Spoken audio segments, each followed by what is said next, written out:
We got ourselves a big announcement today for Monster Hunter Wilds. A open beta test, or a second round of them, will be happening in February ahead of the launch of the game. Now, in my typical fashion of just simply upfronting the knowledge in this video, this picture is all you really need to know. If you have been following along with Monster Hunter Wilds, you have a dedicated content creator that you've been watching. Nothing I'm going to talk about in this video is going to be new to you, because I'm going to go over the community update that talk about a lot of the improvements that are coming to Monster Hunter Wilds.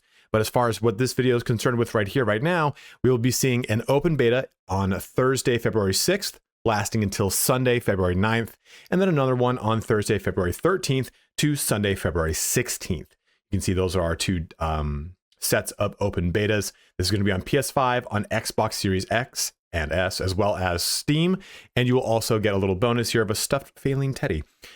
It's worth noting too, and this is the most important thing about this open beta test. If you played the first open beta test and you had a lot of performance issues, you had a lot of qualms with the game and its relative, issues with either the insect glaive or whatever it was, the improvements that I'm going to talk about in this video will not be in the open beta test. They've said it's not going to be a new build. It's pretty much just going to be a stress test to see how their servers are going to handle launch coming at the end of February. But that's the down and dirty of this entire video. If that's all you wanted to know, please feel free to go ahead and shut the video down and get back to enjoying your hype for Monster Hunter Wilds. I'm going to talk about now all the improvements that they said are coming in the community update that happened about 3 weeks ago. It was an hour-and-a-half long stream that I'm going to truncate down to some chunks here. We're going to look at that stream in little portions here and there to talk about some of the things, the improvements that are coming to the game. But a lot of really big strides have been made in my typical fashion of giving you a down and dirty of that. Insect glaive has been made better. Bow has been rebalanced. A lot of weapons in general have been balanced. A lot of improvements have been made for the performance, especially trying to run on 60 frames per second, depending on which console you're playing, and as well as a lot of improvements for PC performance as well. Quality of life updates as well for the way hit stop works, the way that the actual online portion of the game works, the way that the monsters react. They will not be going from area to area as frequently. They'll be staying in the areas and you can fight them a little bit better, very similar to Monster Hunter Worlds. So that's just kind of a quick spark notes of those improvements. We're going to go through them right now. If you are heading out, please don't forget to like, comment, or subscribe if this video did indeed end up helping you. And also don't forget to check me out on Twitch, where I will be streaming this game and Path of Exile 2 and plenty of other ones. You can jump to any part of the video that interests you the most using the chapters about the timeline and the description. But let's get started here on all the great stuff coming to Monster Hunter Wilds. Monster Hunter Wilds.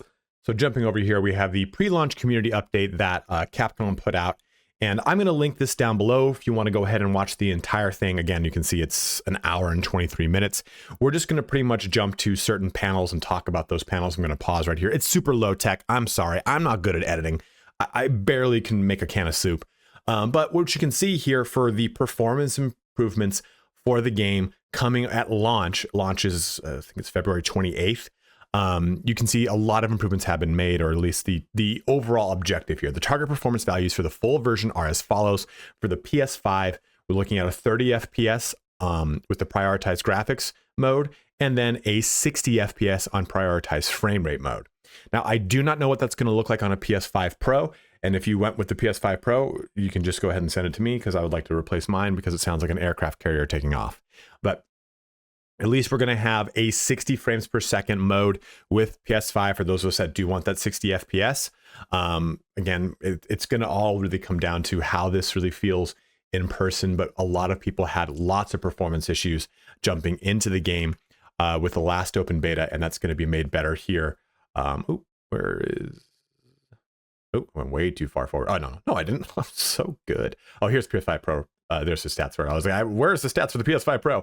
Theirs is also really well bookmarked too, so you can see, you can just jump to the portions of this that you want to in their stream. But these are the PS5 Pro specs. Same thing here, and you can just see it's pretty much a different resolution, right? With the PS5, you're looking at 3840 by 2160, and then with the PS5 Pro, I thought it was a different spec. I guess I'm totally wrong. they talk a little bit about what those specs are like and how different it is. But for the PC performance, you can see with the Xbox, we have 30 frames per second with the X, and the S has a 30 frames per second as well, with a prioritized frame rate on the 60 FPS for the X prioritized frame rate mode. Steam is, of course, going to be variable, right? It's going to be dependent upon your graphics card, all sorts of things. So they did mention that they are looking to optimize the PC version to a pretty wild extent. They're even looking at reducing the minimum specs for the game, so you can actually approach the game with a more of a potato machine than you would prior to this. But overall, this addresses a lot of the issues that people were having with the coveted origami monsters, wherein the monsters would load in with low poly counts and be just completely miserable looking. But the PC performance has been markedly improved based off of what this community update has gone over. So hopefully this, again, it kind of shows a big step forward for the game, because I think this is one of the biggest pain points from just a general accessibility. Now, there is, of course, conversations about, for those of us that are coming from Monster Hunter Worlds, certain weapons not performing the way they did in Worlds, or certain things in the game like hit stop and the way that the weapons feel, all that stuff is addressed in this community update. But they did say they are going to release a PC benchmark tool that will allow people to see what their PC or how their PC is going to handle the game before it goes live. So be able to play with that, just so you can play with the character creator, and it gives you a chance to kind of save that prior to launch. So that is the down and dirty on performance. Let's get into our next subject here. So before we go into the actual nitty gritty of individual weapons, let's talk about the game's overall general improvements, gameplay changes as they've called it here. So there's been an adjustment of hit stop and sound effects. Hit stop is basically whenever you hit something in Monster Hunter Wilds, there's a split second where your character kind of freezes. It's like a locked frame where they hit, and then the motion of the attack transfers through right after that. It's a unique Monster Hunter animation thing. But they've said, or people remarked, that it didn't feel very weighty. When you're sitting there attacking like a barrel, it feels like you're kind of whiffing at it with a pull cue. So you can see right here, this is going to show you what hit stop looks like. It will right there. Well, no, that's the actual hit. So that split second pause right there, that is hit stop. And they've remarked that, this doesn't really feel, or people have remarked that it doesn't feel like it did in Monster Hunter Wilds. So we'll be seeing an improvement here across sound cues, the way that hit stop works. It feels more weighty, it feels more impactful, a lot of better things going on there. Also, a big thing when it comes to friendly fire when playing online, that friendly fire was a little too drastic in the first round of the beta, and they have worked that out to be a little bit better this time around, because the friendly fire is kind of like part of the hectic craziness of Monster Hunter Wilds, and that has been addressed here, because one of the biggest parts of Monster Hunter Wilds, or Monster Hunter as a series has a friendly fire, Wilds, is that you're in an open world. And when dealing with an open world, you're going to deal with players that you're not talking to on Discord, or you have no coordination with. So if there's a drastic, huge amount of friendly fire that they're doing to you, it makes it way less enjoyable. So the full version will include further mitigation of friendly fire for upswinging hammer attacks. Friendly fire had already been mitigated for most weapon types in the OBT, which is basically the build that they're looking at to actually have as a launch candidate. And players will also be able to use the shockproof jewel to nullify damage reactions, so that your character won't get staggered on really drastic portions of friendly fire. So this is a big gameplay improvement, because it was something that was a hindrance to people, because friendly fire was so drastic before. And again, you're dealing with uncoordinated players you're playing alongside, so that does have a bit of an issue. Now, another thing with the gameplay changes is they've changed the way that the monsters react in areas. In Monster Hunter World, we have monsters that move from area to area, right? And you have this fun little chase mechanic. It usually kicks in towards the end of the monster's life. Well, in Wilds, they were transitioning all the time. Like, you hit them twice. Oh, they moved to a new area. Well, they found that's actually a bug that was in that beta build, and it has since been fixed. So adjustment of the frequency of monster areas movement, adjusting so the monsters move between different areas at a similar frequency to the Monster Hunter world. So it keeps that chase mechanic of wounded monsters, or maybe a monster that's going through a specific phase, like it's listening to Way to Pierce the Veil, which I'll never stop listening to, but it's kind of indicative of something where we are going to feel like the monster's movement isn't so frantic and constant. It's more in line with matching the way the monster's health is, or okay, they're flying away to get away from you, whatever the situation is. Players will also be able to pop up camps and fast travel in the full version as well. So that is a great portion of gameplay changes that are coming to the game that should drastically improve a lot of the complaints that people had about Wilds comparing it to Monster Hunter World. Now, as far as individual weapon improvements go, they've improved a lot of the big issues with the insect glaive, the switch axe, the bow, and then a number of other things here. So insect glaive is probably the biggest one because that was kind of the joke, right? Every time people would cover Monster Hunter Wilds or people would talk about Monster Hunter Wilds, it was like, look what they did to my boy. Look what they did to the insect glaive. Well, they've brought back the vaulting dance to strengthen aerial action. Players can combo into a variety of aerial actions after vaulting, and aerial attack power increased by 2 levels each time you vault. Adding an offset effect at the beginning of Descending Slash, an orange extract effect now also negates knockback while a weapon is drawn. Red plus white plus orange extract effect now also mitigates wind pressure, tremors, and roars. And they do have footage of that somewhere in here. Here it is. So you can see that that actual jumping and vaulting around is going to be part of the insect glaive once again. So you'll be able to use and play that how you probably played it in World. Now, another big one too is the switch axe. Or, well, I'm sorry, the lance. I totally forgot about this one. Is the lance. Move it forward just a little bit. So the lance here, the charge counter now allows guarding while charging and can be chained into from any other move. Power Guard will now charge to higher levels more quickly when used to successfully defend against more powerful monster attacks. Perfect Guard and Power Guard can now be chained into a new move. What's cool here is that the lance and Sword and Shield both just got a lot of really good treatment because they felt a little clunky and underwhelming compared to how they played in World. So it's nice to see that we will be seeing improvements to both these weapons. I don't think we have I think there's some gameplay right around here for it. No, I'm wrong. I'm thinking of another weapon, Sword and Shield. But again, Lance will be getting an improvement to the way it is played. I do not play Lance because it's too cumbersome for me. My brain just can't deal with it, but Lance will be getting its improvement, as well as the switch axe here. Various adjustments made so that the switching to sword mode after building the axe mode gauge feels more satisfying. Before this, it was just very lackluster. Parameter improvements made to various moves, including full release slash, and knockback is now negated when using full release slash. Because you were doing the full release slash and your character would just kind of get knocked out of the animation and it would just piss you off. So there is a little thing on that coming right up here.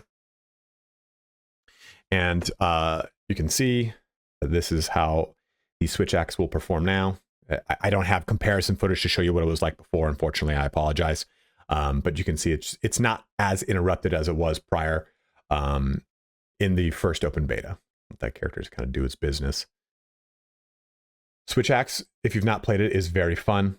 The charge blade is probably one of my favorite weapons in the whole damn series. I'm going to be going with Sword and Shield though this time around to really kind of have some fun with that little bad boy, which brings me to the next subject on that. Sword and Shield felt very funky in the Wilds beta. But now it has been improved. Rising Slash can now be used while guarding, which is huge. Parameter improvements to various attacks, especially normal attacks and Perfect Rush. Improve the responsiveness of the mobile chop and side slash combo, which is good. It felt very clunky before. It felt like you just kind of had to isolate the movement, and I like that it's not like that, at least how this is perceived. Improved evasion effectiveness of backstep and sliding swipe. So the Rising Slash here, let's get to this point right there. What you'll see is the character will just kind of be a lot more dynamic with this. It was way less effective at least, especially like getting on the back of the monster. And you can see that this is going to be a lot more fluid. And I'm really excited to use Sword and Shield as my main this time around. It's not something that I've done before. I've always gone, like I said, with Charge Blade because it's basically it's like a switch axe with the Sword and Shield in just the craziest way. So you can see that this is just a lot more fluid, a lot more. It feels less janky and less juddery, which I really like about this. And the last thing here is about the bow. They've rebalanced the bow with increased attack power and responsiveness of moves such as normal attacks and arc shots, while toning down the power of tracer shots. That was really powerful before. When targeting monster with focus strike, multiple wounds are now locked onto one by one with a brief delay in between rather than all at once, which is nice. Makes targeting a lot easier. I thought they did show off a little bit of yeah, that's right here. I'm pretty sure they had some. You can see how that works there for you if you're going to go with the main. All right, if you're going to main the bow. Remember, you do get 2 weapons, so easily swap between, and I'll talk about that next as we talk about skills and how that's going to interact, because people have made some comments about that. So targeting there is a lot easier to do. It's not just all like a blink, blink, blink, blink. It's pretty gradual at that point.